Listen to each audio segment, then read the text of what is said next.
نحمده ونصلي على رسوله الكريم اما بعد رب اشرح لي صدري ويسر لي امري واحلل عقدة من لساني يفقهوا قولي اللهم تقبل منا صالح الاعمال وتجاوز عن سيئات اعمالنا۔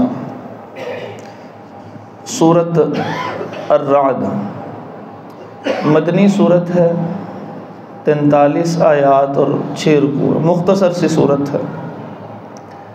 اس صورت کے اندر اللہ تبارک و تعالیٰ نے سب سے پہلے تو اپنے قدرت کا اظہار بتایا ہے کہ اللہ کی نعمتیں کیسی ہیں اور اس کی طاقت کیسی ہے۔ کہا دیکھو ذرا آسمان کی طرف، کوئی اس میں ستون نظر آتا ہے؟ تم لوگ انسانوں کو ایک چھت بنا کے دکھا دو جو ستون کے دیواروں کے بغیر ہو۔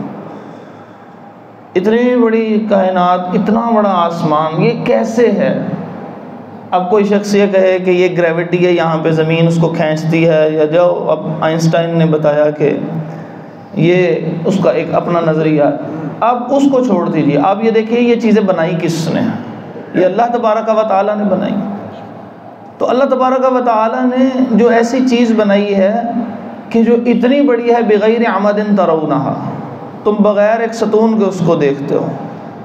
پھر فرمایا وسخر الشمس والقمر، سورج اور چاند کو تمہارے لیے مسخر کر دیا، یعنی تابع کر دیا۔ تابع چیز سے انسان فائدہ لیتا ہے۔ آج دیکھیے کہ ہم سولر پینل لگا رہے ہیں، فائدہ اٹھا رہے ہیں اپنی مرضی سے، اور اس کو سٹور کرتے ہیں اور اس انرجی سے ہم اپنے مختلف کام لیتے ہیں۔ پھر فرمایا ومد الارض، زمین کو ایسے چوڑا کر دیا، پھیلا دیا، وجعل فیہا رواسیا، اور اس کے اوپر گاڑ دیا پکڑ کے ان پہاڑوں کو۔ یہ جو جتنے زلزلے آتے ہیں نا، اس کے سائنٹیفک ریزن یہ ہوتی ہے کہ نیچے ٹیکٹونکس پلیٹس ہوتی ہیں، ایسے وہ ہلکی ہلکی ہلتی ہیں، جب وہ ہلتی ہیں تو زلزلہ آتا ہے۔ تو اسی طرح اللہ تعالیٰ فرماتے ہیں زمین ہل رہی تھی، اللہ تبارک و تعالیٰ نے اس کے اوپر جو ہے وہ گاڑ دیے، جیسے اوپر سے کوئی چیز وزن ڈال دیا جاتا ہے، اس انداز سے گاڑ دیے گئے۔ تو یہی اللہ تعالیٰ فرماتے ہیں یہ جو بڑے بڑے پہاڑ ہیں، یہ اللہ تبارک و تعالیٰ نے زمین کے سکون کے لیے اس کے اوپر گاڑ دیے، پھر اس کے اندر رستے بنا دیے، اور پھر بہت زیادہ اس کے اندر سے نہریں اور پانی دے دیا، اور انسانوں کی ضروریات پوری ہو رہی تھیں۔ پھر تم زمین کو دیکھو، یہ ایک زمین ایک ہی ٹکڑا ہے، لیکن اس کے اندر مختلف ٹکڑے ہیں۔ یہ حصہ زرخیز ہے، اس کے ساتھ ہی شورز والا حصہ آ جاتا ہے، اس میں کوئی زرخیزی نہیں ہوتی، اس کے ساتھ پانی، مختلف ٹکڑوں میں اس کو تقسیم کر دیا۔ پھر اللہ تعالیٰ فرماتے ہیں دیکھو تو صحیح، اتنے بڑے بڑے بادل جو ہیں وہ لے کے نکل رہے ہیں، موبائل دیجیے گا، اتنے بڑے بڑے بادل جو ہیں وہ لے کے نکل رہے ہیں پانی کو۔ آپ ذرا تصور کیجئے کتنے بڑی طاقت ہے کہ جو یہاں سے پانی کو اٹھاتے ہیں اور وہ اوپر بخارات کی شکل میں اس کو بادل بناتے ہیں، اور یہ سارے کا سارا پانی جا رہا ہے زمین کے اوپر۔ جتنا پانی ہے اسی طرح آسمان کے اوپر بھی اتنا پانی ہے۔ اگر ایک جگہ سے دوسری جگہ اللہ تبارک و تعالیٰ زمین کے رستے سے لے کے جائے تو بستیوں کی بستیاں تباہ ہو جائیں گی، سیلاب کی وجہ سے عرش ختم ہو جائے گی۔ اللہ تعالیٰ نے اس کو آسمان پہ اٹھایا اور وہاں سے پانی یہاں تک لے گیا۔ کیسا عجیب نظام! فرمایا یہ اللہ تبارک و تعالیٰ جو اتنا کچھ کر رہے ہیں، اور پھر ساتھ کہا کہ یہ جو گرج چمک ہے یہ اللہ تبارک و تعالیٰ کی تسبیح بیان کر رہے ہیں۔ اب ہمیں نہیں پتہ لگتا کہ یہ کیسے تسبیح بیان ہو رہی ہے، لیکن اللہ تعالیٰ ایک جگہ فرماتے ہیں وَلَٰكِن لَا تَفْقَهُونَ تَسْبِيحَهُمْ، تمہیں پتہ نہیں لگے گا۔ اس کا مطلب یہ نہیں ہے وہ چیز واقع نہیں ہوتی۔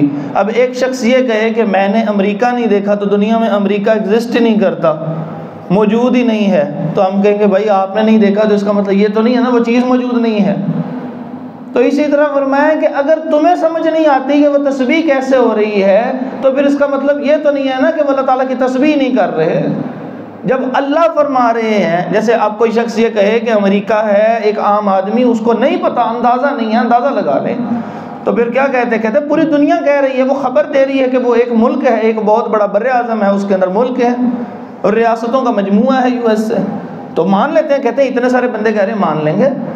آپ لوگ، میں نے کوئی چاند کے اوپر جا کے دیکھا تو نہیں ہے، لیکن جب یہ چیز پروو ہو گئی کہ وہاں پر گئے ہیں تو سب نے مان لیا کہ نہیں مان لیا؟ کسی سچے خبر دینے والے کی وجہ سے مان لیتے ہیں، آنکھ کا مشاہدہ ضروری نہیں ہوتا۔ تو سب سے بڑا سچا خبر دینے والا کون ہے؟ اللہ۔ وہ فرما رہے ہیں تمہیں سمجھ نہیں آئے گی، وہ تسبیح بیان کر رہے ہیں، اور ہر چیز تسبیح بیان کر رہی ہے۔ وہ کیسے کرتی ہے وہ اللہ تعالیٰ کو پتہ ہے۔ یہ اللہ تعالیٰ نے اپنی قدرتیں بیان کر دیں، کہا یہ تو اللہ ہے جس کی یہ قدرتیں ہیں، کافروں جن کو تم نے خدا بنایا ہوا ہے اس کی کیا قدرت ہے وہ تو دکھاؤ نا تم۔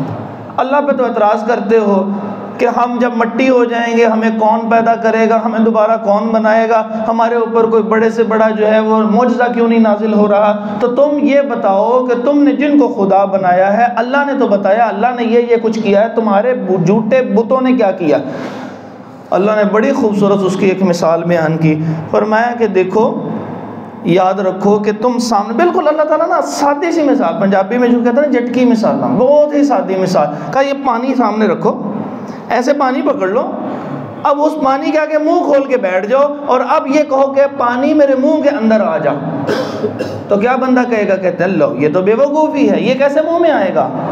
کیوں کہ پانی کو تمہاری آواز نہیں آ رہی، سمجھیے گا، پانی کو تمہاری آواز نہیں آ رہی، پانی کو کیا پتا کہ تم پکار رہے ہو اور میں نے اس کے منہ میں جانا ہے، اور پانی خود بخود ایسے حرکت بھی نہیں کر سکتا۔ کہا ایسے ہی تمہارے جھوٹے معبود ہیں، تم پکارتے رہو ان کو سمجھ ہی نہیں آ رہی، اور تم پکارتے رہو انہیں کہ سمجھ آ بھی جائے تو وہ حرکت ہی نہیں کر سکتے۔ اللہ تعالیٰ نے بڑی خوبصورت مثال کے ذریعے اس کو سمجھایا، اور ایک جگہ فرمایا کہ جو اللہ تعالیٰ مثالیں بیان کرتے ہیں اس کا مقصد ہوتا ہے انسانوں کی اصلاح، اس لیے اس پہ غور و فکر کرو، اور فرمایا کہ اس کو سمجھتے صرف وہ لوگ ہیں کہ جو علم والے ہیں۔ اس لیے ہمارے اساتذہ کہا کرتے تھے بیٹا اگر یہ اللہ کی بیان کردہ مثالیں سمجھ آنی شروع ہو گئیں، سمجھ لو کہ علم کا ایک حصہ تجھے اللہ نے عطا کر دیا۔ اس لیے اگر آپ کو یہ مثال سمجھ آ گئی اور باقی جو مثالیں بیان کی تھیں سمجھ آ رہی ہیں تو اس کا مطلب اللہ کا خاص کرم ہے، اب اللہ چاہتا ہے کہ آپ بھی دین کو سیکھ لیں، کیونکہ کچھ نہ کچھ اللہ تعالیٰ آپ کو سکھا رہے ہیں۔ اصل میں تو اللہ سمجھاتے ہیں نا، انسان تو صرف بیان کر سکتا ہے۔ اس کے بعد اللہ تبارک و تعالیٰ نے مثال دی کہ دیکھو لوگوں کے فائدے کے لیے کام کیا کرو، جو سچے کام ہوتے ہیں، جو بہتر کام ہوتے ہیں وہ کیا کرو۔ پھر اس کے لیے 2 اور مثالیں بیان کی، سمجھیے گا۔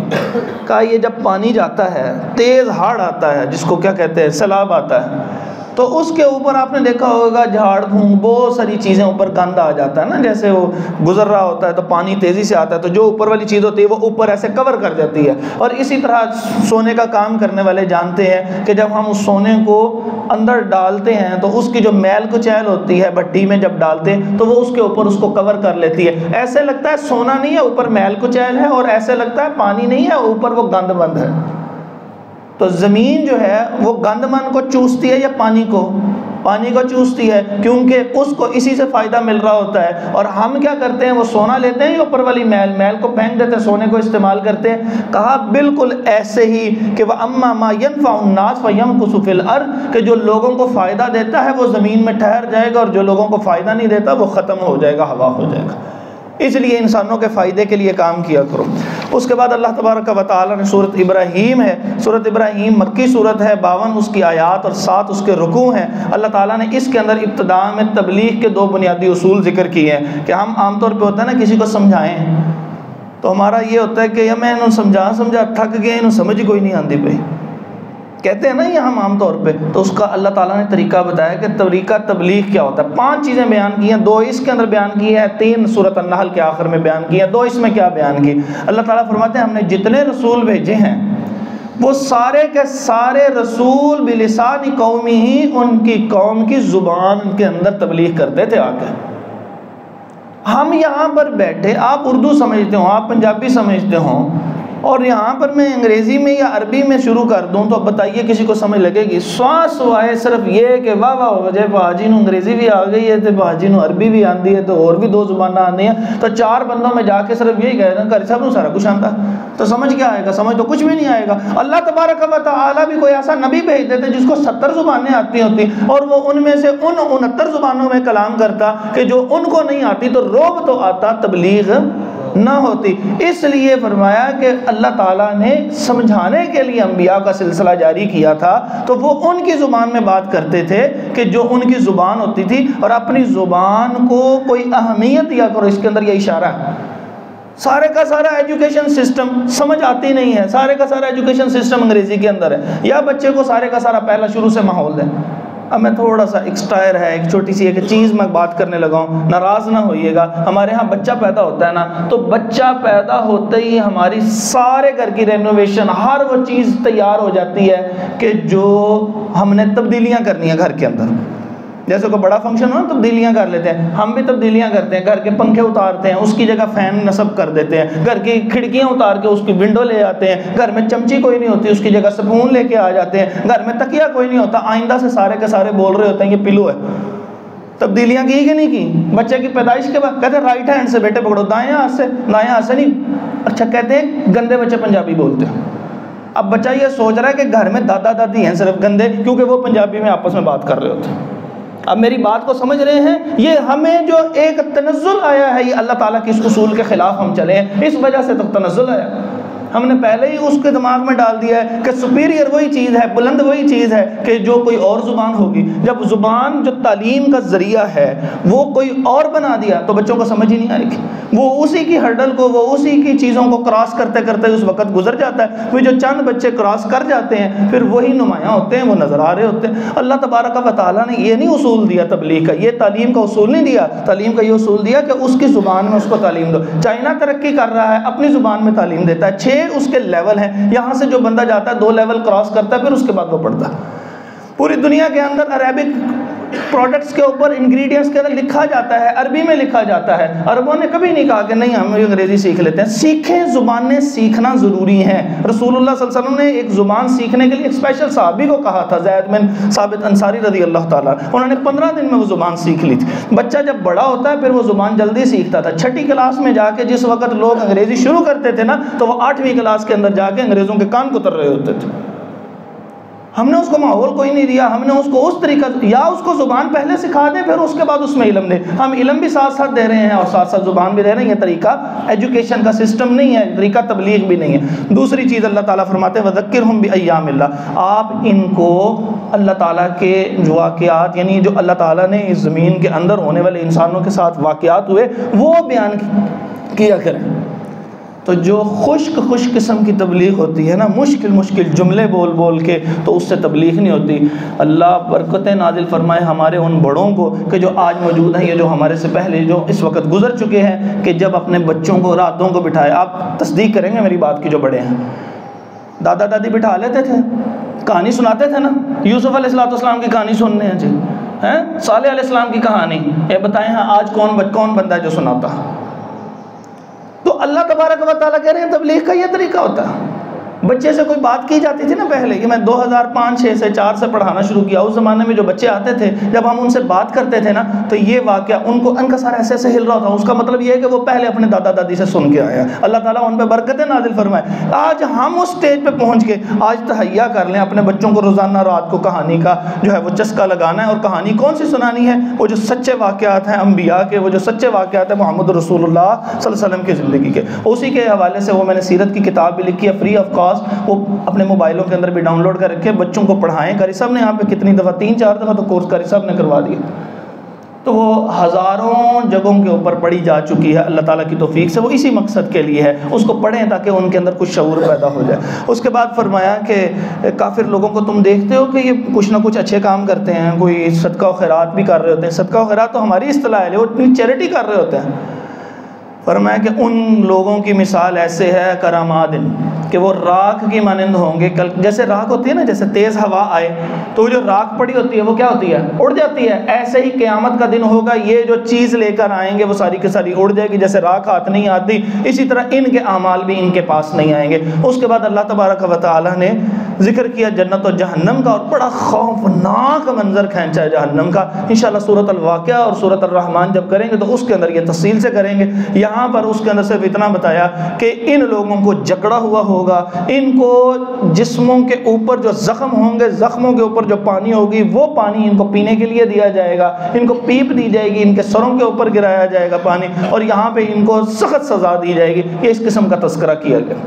اس کے بعد اللہ تعالیٰ نے حضرت ابراہیم علیہ السلام کی ایک دعا ذکر کی ہے کہ وہ دعا کرتے ہیں، وہ جو ہم نماز میں نہیں پڑھتے، جب ہم درود شریف پڑھ لیتے ہیں سلام پھیرنے پہلے کیا دعا پڑھتے ہیں؟ ربی جعلنی پڑھتے ہیں نا، تو اس کے اندر اپنے لیے، اپنے بچوں کے لیے، اپنے والدین کے لیے یہ دعائیں ہیں۔ اچھا اب ایک مسئلہ سمجھ لیجئے، صحیح مسلم کے اندر آتا ہے، نبی علیہ السلام نے فرمایا یہ درود پڑھنے کے بعد وہ 4 چیزوں سے پناہ طلب کرنے کے بعد جو مرضی مانگو۔ تو اس لیے آپ یہ دعا پڑھ سکتے ہیں بطور دعا، بطور قرآن نہیں، کیونکہ یہ قرآن پڑھنے کا محل نہیں ہے، لیکن آپ نے سب سے پہلے آپ کے اوپر مجھ پہ لازم ہے کہ ان چار، کیونکہ آپ صلی اللہ علیہ وسلم فرمایا کہ پہلے ان چار چیزوں سے پناہ طلب کرو. وہ کون کون سی ہیں؟ وہ زندگی، موت کے فتنے ہیں جو آزمائشیں، اللہ ہمیں ان سے بچا کے رکھنا، عذاب قبر سے بچا کے رکھنا، اور یہ مسیح دجال کے فتنے سے بچا کے رکھنا. اور عائشہ رضی اللہ تعالیٰ عنہ کی حدیث کے اندر یہ بھی اضافہ موجود ہے کہ یا اللہ مجھے قرضوں سے بھی بچا کے رکھنا. تو یہ دعا کرنے کے بعد پھر آگے جو آپ نے دعا مانگنی ہے وہ مانگیں. یہ محل ہے، یہ اللہ تعالیٰ کی قبول فرما رہے ہیں. تو اس قبولیت کے وقت میں جو دعا آپ کرنا چاہیں عربی زبان کے اندر وہ ثابت شدہ دعا کی جا سکتی ہے. اس کے علاوہ ویسے کوئی دعا آپ کو آتی ہو وہ بھی کی جا سکتی ہے، لیکن عربی کے اندر ہونے چاہیے. اس کے بعد اللہ تبارک و تعالیٰ نے جو اگلی صورت ہے وہ صورت الحجر ہے. صورت الحجر، ہجر پتھر کو بھی کہتے ہیں اور ہجر اس چیز کو بھی کہتے ہیں جو کسی چیز سے ڈھانپ رہی ہوتی ہے، یعنی ممنوع جگہ. تو یہ ایک واقعہ ہے، اور یہ واقعہ سورۃ الشعراء کے اندر انشاءاللہ ذکر کریں گے کیونکہ وہاں پر بہت ذرا تفصیل کے ساتھ ہے. اور اس کے اندر اللہ تعالیٰ نے ایک بات ذکر کی، فرمایا کہ بے شک ہم نے یہ قرآن نازل کیا اور ہم ہی اس کی حفاظت کرنے والے ہیں. اب حفاظت حضرات دو طرح ہوئی ہے، ایک ہے یاد کر کے اور ایک ہے یعنی حفظ کے ذریعے حفاظت ہوئی اور ایک ہے لکھ کے حفاظت ہوئی. یہ جب ہم نماز پڑھ رہے ہوتے ہیں، اچھا یہ بتائیے کہ نماز کے دوران اگر امام غلطی کرے تو کیا کرتے ہیں؟ مرد کے لیے حکم یہ ہے کہ وہ پیچھے سے سبحان اللہ کہتے ہیں نا جی، یعنی اگر رکوع میں جانا نہیں ہے، رکوع میں جانے لگے اچانک تو کیا کہتے ہیں؟ سبحان اللہ کہتے ہیں. اور عورت کے لیے کیا حکم ہے؟ عورت کے لیے حکم ہے کہ یہ ایسا، یہ ذرا دیکھ لیجیے اس طرح، بس بولنا نہیں ہے. کیونکہ پیچھے نبی علیہ الصلوۃ والسلام کے زمانے میں پیچھے عورتیں اس طرح نماز پڑھا کرتی تھی. نبی صلی اللہ علیہ وسلم نے ایک دن دیکھا کہ عورتیں اور مرد جو مسجد میں آتے ہیں شوق ہے، تو آپ نے فرمایا کہ اب یہ آپس میں اس طرح ٹکراؤ ہو سکتا ہے. تو آپ نے ناراضگی کا کچھ اظہار فرمایا. تو پھر صحابی کہتے ہیں ہم اس طرح ہو کے دیوار کے ساتھ ہو کے گزرتے کہ بچ جائیں ٹکرانے سے، کہ یہ ہماری جو جگہ ہے نا وہ ایسے کپڑا رگڑا کھا رہا ہوتا. اور پھر نبی صلی اللہ علیہ وسلم کے حکم کی وجہ سے مسجد نبوی صلی اللہ علیہ وسلم کے اندر دروازہ لگا دیا گیا جس کا نام تھا خاص للنساء، صرف عورتوں کے لیے انٹرنس.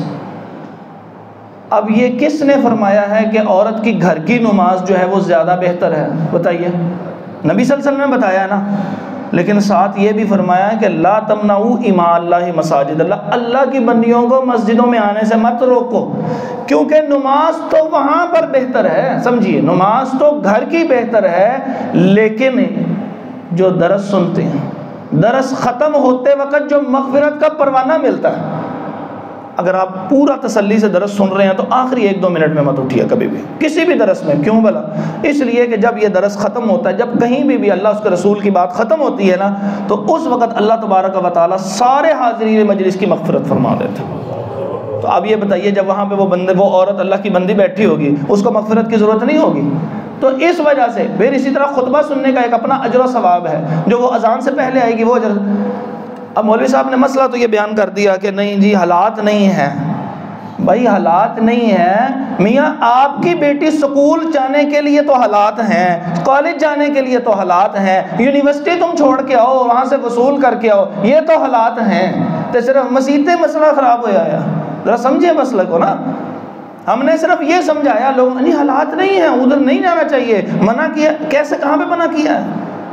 اپنی مسجد، اپنے سکول، کالجز، یونیورسٹی کے لیے بچیوں کو پڑھاتے ہیں کہ نہیں پڑھاتے؟ تعلیم دیتے ہیں نا، دینی چاہیے نا تعلیم، اور پورے اسباب کے ساتھ دینی چاہیے. کون سے اسباب؟ کہ جو اللہ تعالیٰ کی طرف سے، رسول اللہ صلی اللہ علیہ وسلم کی طرف سے احکامات ہیں ان کے مطابق دینی چاہیے. پردے کا اہتمام ہو، مخلوط نہ ہو، یہ چیزیں ضرور ہونی چاہیے. لیکن وہاں پہ جو تعلیم دیتے ہیں تو یہ اس سے اچھی تعلیم نہیں ہے کہ مسجد کے اندر آئیں. تو لہٰذا آئیں تو کچھ بھی نہ سمجھ آئے گی، واپسی میں مغفرت کا پروانہ انشاءاللہ لے کر جائیں گے. تو یہ یاد اس لیے بتایا کہ عورتوں کی طرف سے مسئلہ کہ ان کو بولنے کی اجازت نہیں، وہ پیچھے کھڑی ہوا کرتی تھی، اب تو پیچھے، اب تو علیحدہ جگہ بن چکی ہیں، اب تو وہ سکون سے آرام سے نماز پڑھی جا سکتی ہے. اب یہ دیکھیے ایسے ایسے کرنا. لیکن جب آئی نا اللہ کے کلام کی باری، امام صاحب نے کرنی ہے نا جب غلطی، اللہ نہ کرے، تو جب قرآن غلط پڑھا ہے پھر سبحان اللہ نہیں پڑھنا، پھر قرآن پڑھ کے بتانا ہے کہ بھائی قرآن نہیں غلط پڑھ سکتے، پھر وہ پڑھ کے بتانا ہے. کیوں؟ اللہ تعالیٰ نے اس کی حفاظت کا ذمہ لیا ہوا ہے کہ نماز کے دوران نہیں بولنا، لیکن بولو کیونکہ قرآن غلط پڑھا گیا. اس لیے جگہ جگہ دیکھے کہ کوئی آپ کے سامنے کوئی چائنیز میں بات کرو، آپ کو سمجھ لگے گی، مجھے بھی نہیں لگے گی، آپ کو بھی نہیں لگے گی، کیونکہ ہمیں آتی نہیں ہے. اور چائنیز کی ایک کتاب دے دیجیے، کہا یہ آپ یاد کر لیں، آپ کو 10 کروڑ روپیہ دیا جائے گا، آپ کو یاد ہی نہیں ہوگی جتنی مرضی کوشش کر لیں. عربی نہیں سمجھ میں آتی، اللہ نے آسان اس طرح کیا ہے کہ جس کو نہیں بھی سمجھ میں آتی بچہ حافظ بنا دیا قرآن، یا ادھر محفوظ کر دیا، دماغ کے اندر محفوظ کر دیا. اور یہ حافظ ہیں، یہ جانتے ہیں کہ جس وقت نا آپ پڑھ رہے ہوتے ہیں نا تو اگلا صفحہ آتا ہے نا تو دماغ کے اندر وہ صفحہ پلٹتا ہے، اسی لیے ایک چھاپے سے کرتے ہیں. یہ اللہ نے ایسے ہی اور لکھ کے کیا کیا، نبی صلی اللہ علیہ وسلم جیسے جیسے قرآن نازل ہوگا لکھو بے فلاں، آپ کو لکھنا، ہاں آپ لکھو آپ لکھو آپ لکھو، جس چیز جو قریب ہوتی ہے اس پہ لکھ لیتے ہیں. اب وہ لکھ کے وہ منتشر جگہ پہ قرآن موجود تھا. نبی علیہ الصلوۃ والسلام کے بعد ایک جنگ ہوئی، اس کے اندر کئی حافظ شہید ہو گئے. پہلے حافظ اس طرح بنایا جاتا تھا، وہ کہتے تھے لو جی میں تمہیں آیت سنا رہا ہوں، یہی تم نے مجھے 2 منٹ بعد سنانا، یہ تھوڑی دیر بعد سناؤ، پڑھو بار بار پڑھو. تو اب اتنے سارے حافظ استاد شہید ہو گئے تو مصحف تو ہے نہیں ایک جگہ پہ، تو انہوں نے کہا کہ اس کو اپنا لکھ لیتے ہیں. ابو بکر رضی اللہ تعالیٰ نے حکم دیا، ایک صحابی جنہوں نے وہ 15 دنوں میں زبان سیکھی تھی، زید بن ثابت انصاری رضی اللہ تعالیٰ، ان کو کہا جی آپ لکھیں، آپ بڑا صحیح کام کرتے ہیں، بڑے اچھے پکے حافظ ہیں، اتنے انٹیلیجنٹ ہیں. انہوں نے کہا کلیاں میں نہیں کرنا. وہ 3 بندے ان کے ساتھ لگا دیے گئے، تو 4 بندوں کی کمیٹی نے 1 سال کے اندر وہ قرآن کاغذ کے اوپر پہلی دفعہ لکھا. اور حضرت عثمان رضی اللہ عنہ کے زمانے میں قرآن کے پڑھنے میں اختلاف ہو کہ پڑھنا کیسے ہے. اس اختلاف کو ختم کرتے انہوں نے اس کی مختلف کاپیز کروائیں اور مختلف جگہوں کے اوپر بھجوا دیں. بیٹے باتیں چھوڑ دیجئے، بچے باتیں چھوڑ دیجئے. اس کے بعد یہ اس طرح قرآن جو ہے وہ محفوظ کر دیا گیا. اس کے بعد کہا کافروں کی باتوں سے آپ کو تکلیف ہوتی ہے، چھوڑ دیجئے، دنیا میں کھائیں پئیں. یہ آیت ہے قرآن کی، اور میں یہ کھائیں پئیں کوئی بات نہیں، اڑا لیں موج جتنی اڑانی ہے، اس کے بعد تو ان کو آگے سے حساب دینا ہی پڑے گا. اس کے بعد ابراہیم علیہ السلام کا واقعہ ہے، اس کے بعد جو ہے اصحاب الایکہ کا واقعہ. یہ میں نے آپ کو بتایا کہ یہ واقعہ جو ہے وہ آئے گا سورۃ الشعراء کے اندر، اور دوسرا واقعہ لوط علیہ السلام کی قوم کا ہے، وہ سورۃ الذاریات کے اندر انشاءاللہ اس کو ڈسکس کریں گے. آخری سورت ہے وہ سورۃ النحل ہے. یہ مکی صورت ہے، 128 اس کی آیات اور 6 اس کے رکوع ہیں، بڑی بڑی اس کی آیتیں ہیں، اور تقریباً پونے پارے کے اوپر مشتمل ہے. مختصراً یہ کہ اللہ تعالیٰ نے اس کے اندر بھی اپنی ابتدا بڑی نعمتوں کا ذکر کیا. کہا یہ دیکھو جانور دیکھتے ہو، اور جانوروں کو اللہ تعالیٰ نے تمہارے لیے اس کی کھال کے ساتھ تم خیمے بناتے ہو، ان کی کھال سے وہ جو اون حاصل ہوتی ہے اس سے تم کپڑے بناتے ہو. پھر اس کے بعد یہ تمہارے ایک جگہ سے دوسری جگہ سامان لے جانے کا ذریعہ. یہ جو گاڑی کا کانسیپٹ ہے یہ جانور کی پشت سے لیا گیا. گاڑی ہوتی ہے نا، یہ 2 ٹائر ایسے آگے، اور اس کے اوپر کیا ہوتی ہے، ایک پوری کی پوری وہ سلیٹ سے بنی ہوتی ہے، یہی ہوتا ہے نا وہ روڈر. تو اب جانور کو دیکھ لیجئے، اونٹ ہے، اور اسی طرح گھوڑا ہے، گدھا ہے، خچر ہے. تو فرمایا کہ لترکبوا، یہ ہے وہ سبب. اور اگر یہ جانور نہ ہوتے نا اور یہ کانسیپٹ تمہیں نہ آتا، لم تکونوا بالغیہ الا بشق الانفس، تم پہنچ تو جاتے کبھی ایک جگہ سے دوسری جگہ، لیکن تمہیں مشقت بڑی ہوتی، اوکھا کام تھا تمہارے لیے. اللہ تعالیٰ نے یہ جانور پیدا کر دیے، کھانا کھاؤ، اس کے گوشت سے فائدہ اٹھاؤ، پروٹینز ملیں گی. اور اس سے معلوم ہوا کہ یہ چیزیں انسان کے فائدے کے لیے تھی. اس لیے جو ویجیٹیرین لوگ ہوتے ہیں، جو سرسبز سبزیاں کھاتے ہیں، اس نیت سے جی میں اپنے لیے اپنی بقا کے لیے ایک جانور ذبح کر دوں، اس کی زندگی ختم کر دوں. بھائی اب تو کم از کم سائنس، میں کہتا ہوں سائنس کی ترقی سے آپ کو دین اسلام بڑا اچھا سمجھ آتا. اب تو سائنس نے اتنی ترقی کر لی ہے کہ وہ یہ بتاتی ہے کہ یہ جو درخت ہوتے ہیں یہ بھی زندہ ہوتے ہیں. آپ جب اس سے کوئی چیز پھل اتارتے ہیں تو اس کی زندگی کا کنیکشن کاٹ کے کھا رہے ہوتے ہیں. اس وقت نہیں خیال آتا کہ ایک جان کو ختم کر رہے ہیں. میری بات کو سمجھ رہے ہیں نا؟ یہ اس وقت نہیں ان کو خیال آتا، بس ان کو ظاہری طور پہ نظر آ رہا ہوتا ہے. تو کتنی ایسی چیزیں کہ جن کو اللہ تبارک و تعالیٰ نے انسان کے لیے پیدا کیا، اس کی ضرورت تھی، اللہ کو نہیں پتا. اب یہ جو دانت ہوتے ہیں نا، دیکھیے یہ جو سیدھے دانت ہوتے ہیں نا جس جانور کے، وہ آپ کبھی بھی دیکھ لیے وہ سیدھے دانتوں والا جو ہے وہ پٹھے کھاتا ہے، اور جس کے نکیلے ہوتے ہیں وہ کیا کھاتا ہے، وہ گوشت کھاتا ہے نا. اللہ تعالیٰ نے انسان کو دونوں دیے ہیں، یہ سیدھے اور سائیڈوں سے جا کے نکیلے بھی ہو جاتے ہیں. تو اللہ تعالیٰ نے اس کا مطلب انسان کو اس کی بھی ضرورت تھی، انسان کو اس کے اپنی کیفیت کو دیکھ لو کہ جیسے ایک جگہ پہ آتا ہے فیہ ذکرکم، تمہارا ذکر اس کے اندر موجود ہے. غور کرو، ہر قسم کی کیفیت کا ذکر موجود ہے. اس کے بعد یہ بہت ساری باتیں بتا کے کہا بھائی شہد کی مکھی کی طرف دیکھو. شہد کی مکھی جو ہے وہ سیدھی نہیں چلتی، وہ ایٹ بناتی ہے ایسے کر کے. اور شہد کی مکھی کے متعلق بتایا کہ کیسی خوبصورت چیز بنائی ہے کہ جی آپ اس کو نا ایک مشین تصور کریں. جب سوچیں گے ایک چھوٹی سی مشین اللہ تعالیٰ نے بنائی ہوئی ہے جو اپنی بقا کی جنگ خود ہی، یعنی وہ خود ہی چارج ہوتی ہے، یعنی کھاتی پیتی ہے. اور جب کسی پول پہ بیٹھتی ہے تو اس کے اوپر اس کے رس کو ایسے سک کرتی، کھینچتی ہے، وہ اپنے منہ میں لے کے جاتی ہے، پیٹ تک لے کے جاتی ہے، اور پھر اپنا وہ موم کا بنا ہوا جو ہے وہ اس کا جو جگہ ہوتی ہے اس کے اوپر جا کے وہ اگل دیتی ہے، ومٹ کر دیتی ہے۔ سب سے گندی سمیل، موشن سے بھی گندی سمیل کس کی ہوتی ہے؟ الٹی کی ہوتی ہے نا۔ تو وہ جب پیٹ میں لے جا کے منہ کے ذریعے باہر پھینک دیتی ہے، اللہ تعالیٰ نے فرمایا دیکھو رب کتنا طاقتور ہے، اس کے منہ کے پھینکے ہوئے میں اللہ نے شفا رکھ دی ہے۔ نہیں تو طاقت نہیں نا دیکھتے ہم رب کی، کسی کی الٹی ہو، اب سوچے نا عام آدمی کی طرح کہ کیسی طاقت تو صرف اللہ کی ہے، جس چیز میں چاہے شفا کر دے، جس چیز میں چاہے اللہ تعالیٰ جو چیز مرضی کر دے۔ تو یہ ساری باتیں اللہ تبارک و تعالیٰ نے ذکر کی، اور ساتھ کہا کہ زمین و آسمان میں جو کچھ بھی ہے اللہ کے آگے سجدہ کر رہا ہے۔ یہ وہ جملے کے بعد ہے سجدہ، اس کو آیت سجدہ کہتے ہیں۔ سورۃ الحج کے اندر اس کی تفصیل ذکر کریں گے انشاءاللہ۔ اس کے بعد تو عید کی دلائل یہ کہا کہ ان لوگوں نے جن کو تم نے خدا بنایا، ان لوگوں نے تو کچھ بھی پیدا نہیں کیا، اور اللہ تبارک و تعالیٰ نے سارا کچھ پیدا کیا۔ کہا یہ تو ان میں سے کچھ ایسے 3 قسم کے خدا ہیں حضرات محترم جو لوگوں نے جھوٹے بنائے ہیں۔ پہلی قسم کے وہ خدا ہیں کہ جو درختوں کے اوپر مبنی ہیں، درخت اور پتھر، اور ان سے مطلب تراش کے بناتے ہیں، مٹی سے تراش کے بنا دیا۔ ایک وہ خدا بنائے ہوئے کہ جو زندہ یا مردہ انسان ہوتے تھے، جیسے وہ فرعون کہتا تھا نا انا ربکم الاعلی، میں سب سے بڑا خدا ہوں، تو اس کی پوجا کرنی شروع کر دیتے۔ تیسرا خدا اللہ تعالیٰ کے جو مظاہر ہیں، بڑی بڑی چیزیں ہیں، سیارے ستارے جو کچھ ہے ان کو خدا، سورج کو خدا بنا لیا، چاند کو خدا۔ میں نے سورۃ انعام کے اندر بتایا تھا ابراہیم علیہ السلام نے اس طرح کہا، تو یہ ان کے تینوں کی نفی موجود ہے۔ تو یہاں پہ اللہ تبارک تعالیٰ فرماتے ہیں وہ کہ جو پہلے زندہ تھے، جن میں کوئی شعور تھا، یہ جب مر گئے ہیں ان کو تو یہ نہیں پتا کہ دوبارہ کب بنائے جائیں گے، تم ان کو خدا بنائے پھرتے ہو۔ اور ہماری طاقت، ہم جس وقت جس کو چاہیں صرف اتنا کہنا کن کہ ہو جا فیکون، اس کی جرت نہیں کہ وہ نہ ہو، ایک لمحے سے پہلے اسی طرح واقعہ ہو جاتا ہے۔ یہ اللہ تبارک و تعالیٰ کی طاقت۔ اللہ تعالیٰ نے فرمایا کہ کافروں کی حرکتیں ایسی ہیں کہ جو چیز اپنے لیے پسند کرتے ہیں نا وہ خدا کے لیے بھی نہیں کرتے، یعنی اس قدر گھٹیا سوچ کے لوگ ہیں، اپنے لیے بیٹے پسند کرتے ہیں، خدا کے لیے بیٹی پسند۔ اللہ تو پاک ہے کہ نہ بیٹا نہ بیٹی، یہ تو محتاجوں کی ضرورت ہوتی ہے، یہ محتاجوں کے لیے نعمت ہوتی ہے۔ رب نے کوئی بوڑھے ہونا ہے، رب کی کوئی طاقت ختم ہونی ہے، رب کو کہیں سے کوئی چیز ملی ہے، رب نے آگے کہیں کوئی وراثت منتقل کرنی ہے؟ نہیں، اللہ بادشاہ ہے، وہ الاول والآخر والظاہر والباطن، کہ وہی سب کچھ ہے، تو اس نے تو نہیں آگے منتقل کرنا۔ تو کہا کہ تم تو اتنے برے لوگ ہو، تم تو بیٹیوں کو طرح تم زہر سمجھتے ہو کہ تمہیں بیٹیوں کی خوشخبری سنائی جائے، تو ساتھ ہی تمہاری شکل جو ہے فرمایا کہ کالی ہو جاتی ہے، بالکل کالی ہو جاتی ہے غم کے مارے، اور تم چھپاتے پھرتے ہو منہ، آیا بیٹی ہو گئی، اب یہ بڑی ہوگی، داماد ہوگا، اس کی عزت کرنی پڑے گی، وہ ہمارے سر پہ سوار ہو جائے گا۔ کہا یہ تو خوشخبری تھی، اگر یہ بری ہوتی تو رسول اللہ صلی اللہ علیہ وسلم کو اللہ تعالیٰ 4 بیٹیاں تو نہ عطا کرتا، یہ کتنی بڑی نعمت ہے۔ تو اللہ تبارک و تعالیٰ کی یہ نعمتوں میں سے نعمت ہے۔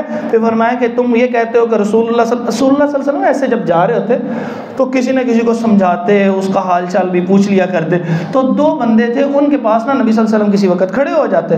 اب وہ جو تھے عربی زبان نہیں جانتے تھے، وہ اپنی زبان جانتے تھے، اور نبی صلی اللہ علیہ وسلم ان کی زبان نہیں جانتے تھے، آپ صلی اللہ علیہ وسلم عربی جانتے تھے۔ وہ تھوڑی دیر کے لیے ایک گڈ جیسٹر کے لیے جیسے کھڑے ہو جاتے، تو مشرکین مکہ کہنے لگے یہ نا ان کے پاس کھڑے ہوتے ہیں، ان 2 بندوں کے پاس، انہوں نے رسول اللہ صلی اللہ علیہ وسلم کو یہ ساری باتیں سنائی ہیں، یہ عربی میں ہمیں پڑھ کے سناتے ہیں۔ اللہ تعالیٰ فرماتے ہیں لو ان کی زبان اور ہے، رسول اللہ صلی اللہ علیہ وسلم کی زبان ہے، اور کچھ تو اللہ کی دی ہوئی عقل استعمال کر لو، اعتراض کرنا ہے تو بات تو کوئی صحیح کرو۔